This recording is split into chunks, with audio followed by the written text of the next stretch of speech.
Vous êtes également cofondatrice du collectif Éducation numérique raisonnée. Donc votre objectif, c'est d'alerter et de sensibiliser sur l'utilisation des outils numériques à l'école, pour les élèves et donc d'en promouvoir un usage raisonné. Vous avez à la fois fait un appel et une lettre. Est-ce que vous pourriez détailler les objectifs, portés par ce collectif? Oui, alors déjà peut-être d'abord un petit mot sur le collectif. On est une vingtaine d'enseignants et de personnels de direction. Je pense que notre initiative est très novatrice. On s'est créé en fait en janvier, il y a quelques mois seulement.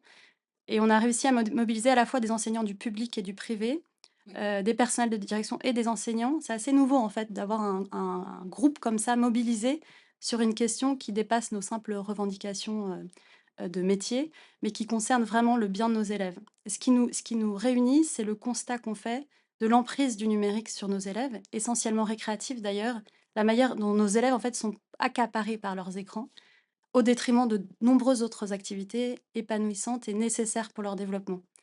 Donc il y a 5 points, les 2 premiers donc concernent le numérique récréatif. D'abord, on demande une forte campagne de prévention qui aujourd'hui est inexistante, pour instaurer un cadre dans les usages du numérique à la maison, en fait. On attend une démarche coéducative avec les parents. On entend, souvent de les dans enfin chez les médecins ou même, quelques campagnes quand même qui disent, «Pas d'écran avant 3 ans», ça on le voit un petit peu? Alors on le voit, mais c'est encore assez timide et souvent c'est cantonné aux âges, alors qu'il nous semble qu'il faudrait en fait un cadre, une vraie hygiène de vie, un peu comme la routine des 5 fruits et légumes par jour qui est vraiment Ouais. rentrée maintenant dans les mentalités.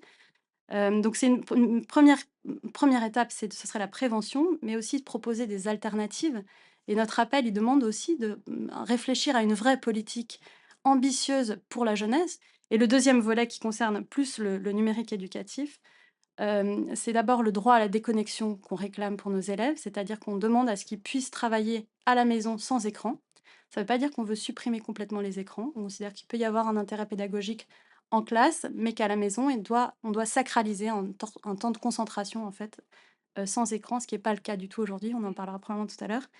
Et le dernier point, c'est de faire du numérique un vrai objet d'enseignement, en fait, une matière, un enseignement à part entière, ce qui n'est pas le cas aujourd'hui, où on a confondu, en fait, le numérique comme moyen d'enseignement pour d'autres matières plus traditionnelles, et alors qu'on considère que c'est des sciences et des enjeux qui doivent s'apprendre, en fait, à l'école.